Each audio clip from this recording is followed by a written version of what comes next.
जय श्री कृष्ण। आप सभी को पौष मास के कृष्ण पक्ष की सफला एकादशी की ढेरों शुभकामनाएं।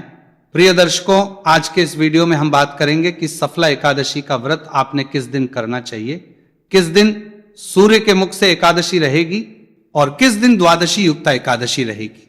सफला एकादशी का व्रत आपको करना क्यों चाहिए, इसका महत्व क्या है, इस एकादशी के व्रत को करने की विधि क्या है, कैसे यह किया जाना चाहिए, इस एकादशी के नियम क्या हैं, किन नियमों का आपको पालन करते हुए व्रत करना चाहिए, शुभ मुहूर्त क्या रहेगा पूजा के लिए, भारत सहित जो अन्य देश हैं उनमें यह व्रत किस दिन किया जाएगा, पारण कब करना है, पारण के नियम क्या होते हैं, पारण कैसे करना चाहिए, इस प्रकार से संपूर्ण जानकारी आने वाली इस एकादशी के विषय में आपको प्रदान की जाएगी। जानकारी करें उससे पहले आपसे निवेदन है कि कृपया वीडियो यदि थोड़ा सा भी अच्छा लगे तो एक बार लाइक अवश्य कर दीजिएगा अपने व्रत की सफलता के लिए, और भगवान श्री हरि वासुदेव का आशीर्वाद प्राप्त करने के लिए कमेंट बॉक्स में अवश्य लिखिएगा जय श्री हरि या ओम नमो भगवते वासुदेवाय। आप देख रहे हैं सनातन धर्म का संसार ज्योतिष संस्थान का प्रतिष्ठित यूट्यूब चैनल सनातन धर्म का संसार धार्मिक। हम यहाँ पर सभी व्रत और त्योहारों की सही जानकारी प्रदान करते हैं। ज्योतिष शास्त्र और पंचांग के आधार पर आपको बताते हैं कौन सी तिथि कब है, व्रत आदि कब करना है, क्या विधि है, क्या नियम है और क्या गलती नहीं करनी है। यदि आप सभी व्रत और त्योहारों की सही शास्त्रीय जानकारी पाते रहना चाहते हैं तो कृपया चैनल को सब्सक्राइब कीजिए और बेल आइकॉन को प्रेस कीजिए। जब आप सब्सक्राइब का बटन दबाएंगे तो वहां एक घंटी का निशान बना हुआ आएगा, उसको अवश्य दबाइएगा, तभी आपको हमारे वीडियो प्राप्त होंगे, अन्यथा आपसे जानकारी छूट जाएगी। आइए प्रिय दर्शकों, आप जानकारी आरंभ करते हैं, बात करते हैं आने वाले एकादशी व्रत की। प्रिय दर्शकों, पौष मास के कृष्ण पक्ष की जो एकादशी तिथि है उसका नाम है सफला एकादशी। ये एकादशी मनुष्य के जीवन में अनेक परेशानियों को दूर करने के लिए आती है। भगवान श्री कृष्ण कहते हैं कि जो मनुष्य सफला एकादशी का व्रत कर लेता है उसे इस एकादशी का व्रत कर लेने मात्र से उतना पुण्य प्राप्त हो जाता है जितना एक साधक को 5000 वर्ष तक भगवान की आराधना करने के बाद प्राप्त होता है। इतना अधिक महत्व इस एकादशी का है। भगवान श्री कृष्ण कहते हैं कि सफला एकादशी का व्रत मनुष्य के बड़े से बड़े पाप का हरण कर देता है, मनुष्य के बड़े से बड़े पाप क्षीण हो जाते हैं।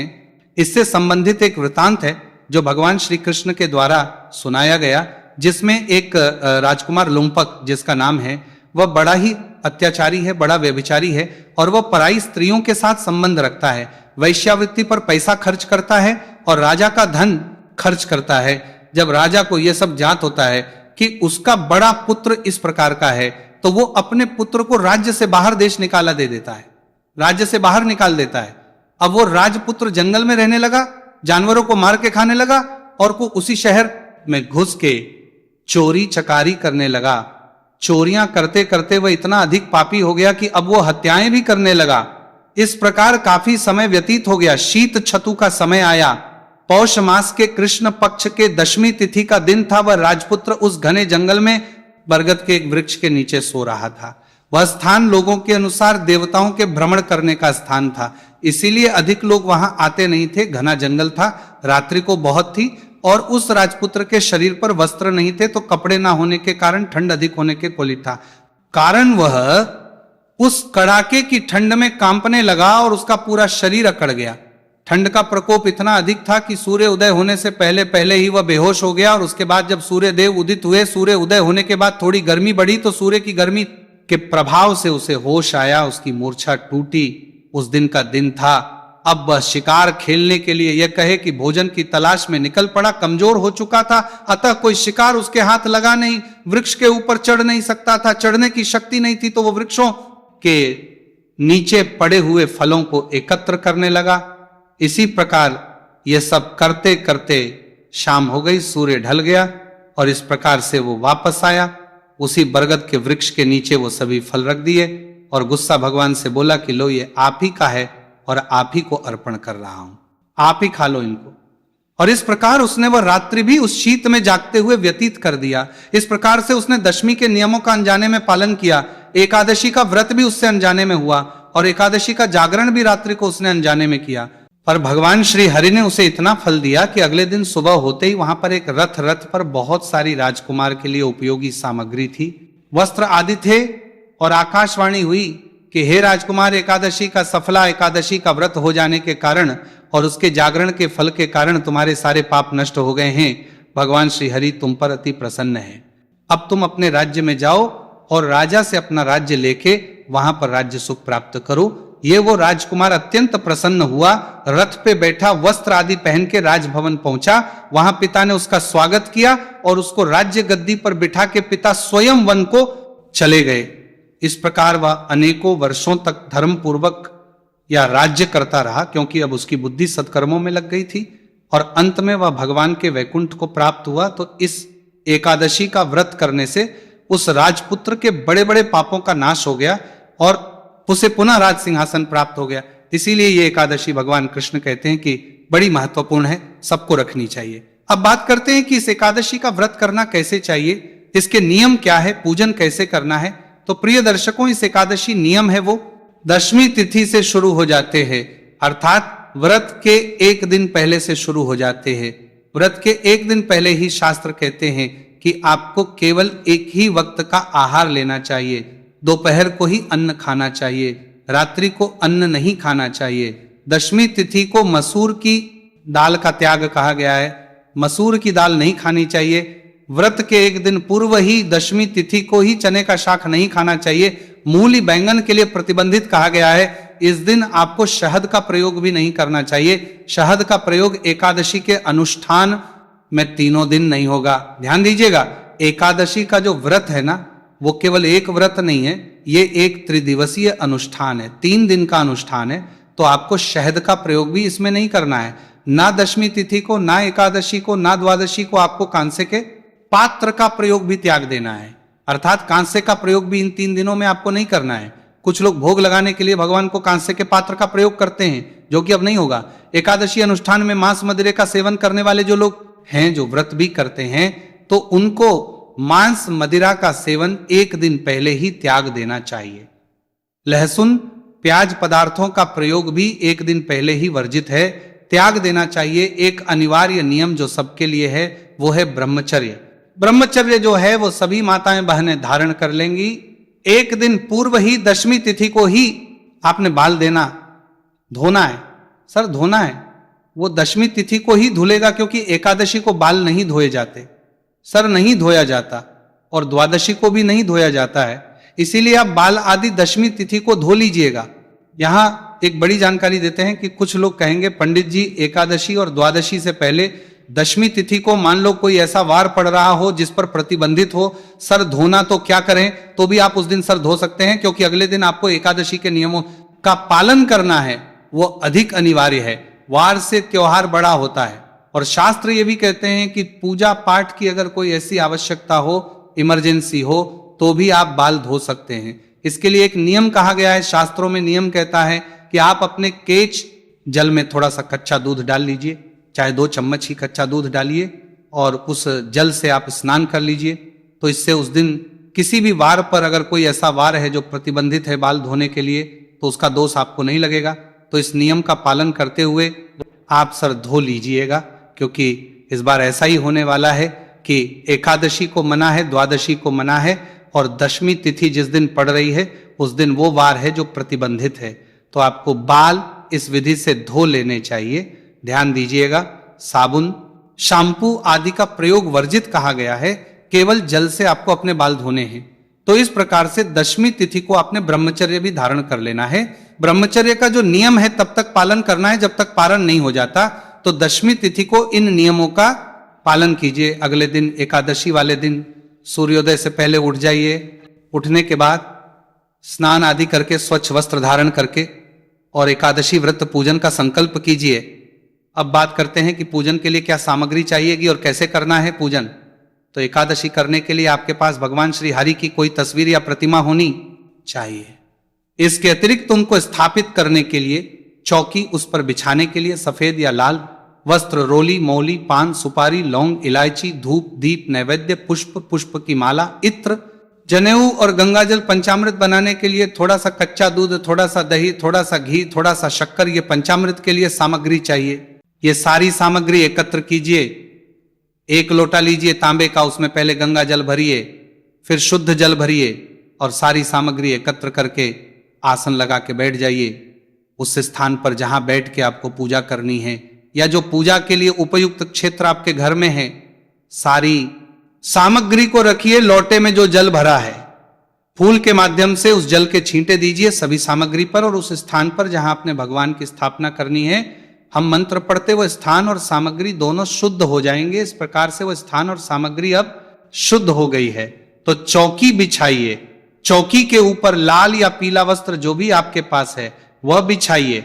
भगवान की तस्वीर या प्रतिमा को स्थापित कीजिए। उनके सामने घी का दिया रखिए सीधे हाथ की ओर, और अगर तेल का दिया है तो उलटे हाथ की ओर, और उसके विपरीत दिशा में धूप रखिए। दिया जो रख रहे हैं उसके नीचे आसन अवश्य दीजिएगा। थोड़े से गेहूं रख दीजिएगा या पुष्प रख दीजिएगा, उसके ऊपर ही दिया रखा जाता है, कभी डायरेक्ट नहीं रखा जाता है। आपने इस प्रकार स्थापना की है। अब एक छोटे से पात्र में थोड़ा सा जल ले लीजिए, गंगा जल मिला हुआ, चाहे जो लोटे में भरा था उसी में से डाल लीजिए, क्योंकि ये आप जलाजम नहीं करेंगे। एक छोटी सी चम्मच जल ले लीजिए। चम्मच जो होता है उसे छोटा सा, जिसमें बूंद जल आए, तो 2-2 बूंद जल अपने सीधे हाथ पर लेंगे, एक एक मंत्र पर उसका पान करेंगे। ये जो आजमनी है ये निर्जला व्रत में भी मान्य कही गई है। तो एक एक मंत्र पर जल लीजिएगा, जितना कहा है उतना और पी जाइएगा। तो पहले हाथ धोएंगे, अपने हाथ पे जल लीजिए चम्मच से, और ओम हृषिकेशाय नमः हाथ धो लीजिए। ओम नारायणाय नमः जल लीजिए, पी जाइए। ओम केशवाय नमः जल लीजिए, पी जाइए। ओम वासुदेवाय नमः जल लीजिए, पी जाइए। हाथ धो लीजिए, हाथ पे जल लीजिए। ओम ऋषिकेशाय नमः हाथ धो लीजिए। अपने आप को तिलक कीजिए, मौली बांधिए। पारिवारिक जन बैठकर यदि पूजन कर रहे हैं तो उन्हें भी तिलक कीजिए, मौली बांधिए। अब आप सामने जो रखा हुआ धूप और दीप आपने जो रखा है भगवान के सामने, उसको जला लीजिए। दीपक को जलाइए, धूप को जलाइए, और व्रत पूजन का संकल्प करने के लिए सीधे हाथ पर जल लीजिए। 1 चम्मच से थोड़े से पुष्प ले लीजिए अगर है तो, और 1 रुपए का सिक्का दक्षिणा के रूप में कम से कम रखिए, अधिक जो भी रखना चाहे रख सकते हैं। ओम श्री विष्णु, ओम श्री विष्णु, ओम श्री विष्णु। अपना नाम, अपना गोत्र, जिस स्थान पर बैठकर संकल्प कर रहे हैं वहां का मकान नंबर, क्षेत्र का नाम, शहर का नाम, पुण्य तिथि, सुख संपत्ति प्राप्त, भगवान श्री हरि विष्णु प्रसन्ना अर्थात एकादशी व्रत पूजन कथा श्रवण श्री विष्णु, और यह संकल्प के चरणों में अर्पित कर दीजिए। संकल्प आपने अवश्य करना चाहिए। संकल्प के बिना कोई भी व्रत पूजन आदि अधूरा होता है। संकल्प करने के बाद भगवान का पूजन करेंगे तो आप पूजन के लिए अगर आपने भगवान की तस्वीर ली है तो उसके सामने एक कटोरी या कोई ऐसा पात्र रखिए जिसमें हम पूजा की सामग्री अर्पित करेंगे, तो वो इधर उधर फैलेगा नहीं। और यदि आपके पास कोई प्रतिमा है, चाहे वो शालिग्राम जी हैं, चाहे वो लड्डू गोपाल हैं, तो उनको एक किसी थाली आदि पात्र में स्थापित रख लीजिए। जैसे कि आप जल आदि अर्पित करेंगे तो वो इधर उधर बहेगा नहीं। सबसे पहले भगवान को उपाध्य अर्घ्य आजमन ही अर्पित किया जाता है। उपाध्य अर्घ्य आज मन ही अर्पित करने के लिए 1-1 चम्मच जल भगवान को अर्पित कीजिएगा, 1-1 मंत्र पर। और जो प्रतिमा पर पूजन कर रहे हैं ना, वो जैसे मैं कहूं वैसे कीजिएगा। ओम नारायणाय नमः, शिवाय नमः, नारायणाय नमो नमः पद के रूप में 1 चम्मच जल अर्पित कीजिए। जो प्रतिमा का पूजन कर रहे हैं वो भगवान के पैरों पर यह जल चढ़ाइए, पद प्रक्षालन कीजिए। अब भगवान को अर्घ्य देंगे। जो पूजन कर रहे हैं प्रतिमा पर वो शंख से अर्घ्य दीजिएगा, बाकी सामने रखे पात्र में 1 चम्मच जल छोड़ दीजिएगा। अब आचमनी करेंगे भगवान को, तो 1 चम्मच जल लीजिएगा और भगवान को अर्पित कर दीजिएगा। आचमनी के रूप में जल जलाजमी करके भगवान को स्नान कराना है। तो जो तस्वीर पर पूजन कर रहे हैं वो फूल के माध्यम से जल के छींटे दीजिएगा भगवान की तस्वीर को, और जो प्रतिमा का पूजन कर रहे हैं आप शंख में भर लीजिएगा और उससे भगवान को स्नान कराइएगा। इस प्रकार भगवान को जल अर्पित करके आपने स्नान कराया। स्नान करा के अब आप पंचामृत बनाइए। आप शहद का प्रयोग ना कीजिएगा, उसमें कच्चा दूध, दही, घी, शक्कर, गंगा जल के साथ आपने बनाना है पंचामृत। उसको फूल पर लगा लीजिएगा और भगवान को अर्पित कीजिएगा। पंचामृत जो है फूल पर लगाइए और अर्पित कर दीजिए भगवान को। जो प्रतिमा पर पूजन कर रहे हैं वो अच्छे से प्रतिमा का अभिषेक कीजिए पंचामृत से। नहलाने के बाद फिर शुद्ध तक स्नान होगा, फिर से शुद्ध जल अर्पित कीजिएगा। ओम नारायणाय नमः ओम नारायणाय नमो नमः। शुद्ध देवता का स्नान, शुद्ध शुद्ध जल से स्नान कराया आपने। अब भगवान को अच्छे से पोंछ दीजिए, प्रतिमा को अपने सामने रखिए स्थान पर, और फिर आप वस्त्र करेंगे तो सबसे पहले भगवान को वस्त्र के रूप में मौली का एक टुकड़ा तोड़िएगा और अर्पित कीजिएगा। अगर आप लड्डू गोपाल आदि का पूजन कर रहे थे तो उनको वस्त्र पवित्र के लिए जनेऊ लीजिए, उसको रोली कुमकुम आदि से तिलक कर लीजिएगा, अर्पित कीजिए के बाद भगवान को इत्र अर्पित करेंगे। इत्र को फूल पर लगा लीजिएगा और भगवान को चढ़ाइए। इत्र समर्पित करने के बाद भगवान को तिलक करेंगे। रौली को माथे से तिलक कीजिए, गंध समर्पित करके तिलक लगा के भगवान को अर्पित करेंगे। फूलों की माला है तो वह पहनाएगा। नमः नमः नारायणाय नमो नमः माला अर्पित कीजिए, भगवान को पुष्प अर्पित कीजिए। पुष्प अर्पित करने के बाद भगवान को धूप दिखाइए और दीप दिखाइए। नारायणाय नमः धूप, ओम नारायणाय नमः नमः नारायणाय नमो धूप दीप दिखा के नैवेद्य अर्पित करेंगे। नैवेद्य के रूप में आपके पास फल है तो फल चढ़ाइए, अन्यथा आप कोई मिठाई ले सकते हैं, मिश्री ले सकते हैं, बताशा ले सकते हैं, वो चढ़ाइएगा। जलाशमणि के रूप में 1 चम्मच जल लीजिए और भगवान को अर्पित कर दीजिए। इस प्रकार जलाशमणि कराइए। पान का पत्ता लीजिए, उस पे 2 लौंग, 2 इलायची, सुपारी रखिए और वह भगवान को अर्पित कीजिए। जो भी दक्षिणा अर्पित करना चाहते हैं आप भगवान को वह दक्षिणा लीजिए और दक्षिणा भगवान को अर्पित कर दीजिए। और उसके बाद आप बैठ के कथा श्रवण कीजिए। एकादशी की कथा सुनिएगा, कथा के साथ विष्णु शास्त्र नाम का पाठ भी सुनिएगा। दोनों ही एक ही वीडियो में आपको सुनाते हैं, कथा और साथ में विष्णु शास्त्र नाम, और साथ में आरती भी गाते हैं। तो उस वीडियो का लाभ लीजिए। चैनल पर नए हैं तो सब्सक्राइब कर लीजिए, जिससे कि आप सभी उपयोगी वीडियो, क्योंकि हम वीडियो बनाते हैं आपकी आवश्यकता के अनुसार। जैसे एकादशी पर कथा के साथ आवश्यक होता है विष्णु शास्त्र नाम, तो हम साथ में ही आपको रिकॉर्ड करके देते हैं। ये सुन के आरती करके नियमों के अनुसार दिन व्यतीत कीजिए। नियमों में किसी का आहित नहीं करना, बुरा नहीं करना, अपशब्दों का प्रयोग नहीं करना, ब्रह्मचर्य का पालन करना, शांतचित रहते हुए दिन को व्यतीत करना। सायंकाल कीर्तन करना। कीर्तन आसपास ना होता हो तो कीर्तन का फल पाने के लिए जो स्रोत भगवान ने कहे गए हैं, जो पाठ कहे हैं, उन पाठों का हम एक वीडियो अपलोड करते हैं, उसको अवश्य सुनिएगा। कीर्तन का फल पाने के लिए रात्रि जागरण की बड़ी महिमा है, पर रात्रि जागरण का मतलब ऐसा नहीं है कि फिल्में देखते हुए जागना है, भगवान के पाठों को श्रवण करते हुए जागना है। तो वो पाठ भी हमने उस वीडियो में अपलोड किए होंगे, उस वीडियो को अवश्य सुनिएगा, जो आपको रात्रि जागरण का फल देने में सहायक हैं और कीर्तन का फल प्राप्त करने में भी सहायक होंगे। इस प्रकार से रात्रि व्यतीत कीजिए। अगले दिन सूर्योदय से पहले उठ जाइए। पारण के लिए भोजन की बात करें तो ये जो एकादशी का व्रत है, ये फल आहार ही किया जाता है। इसमें केवल सायंकाल को फलहार किया जाता है। ना आपको नमक खाना है, ना मिर्च खाना है, और अन्न का तो सवाल ही नहीं। अब बात आती है कि ये एकादशी का जो व्रत है ये किया किस दिन जाएगा। प्रिय दर्शकों, ये जो एकादशी है पौष मास के कृष्ण पक्ष की एकादशी तिथि, इसकी शुरुआत हो रही है 14 तारीख को शाम को 6:49 पर। यह समाप्त 15 तारीख को 9:20 पे। ऐसे में सूर्य के मुख से एकादशी रहेगी 15 तारीख को, और इसमें द्वादशी भी आ जाएगी।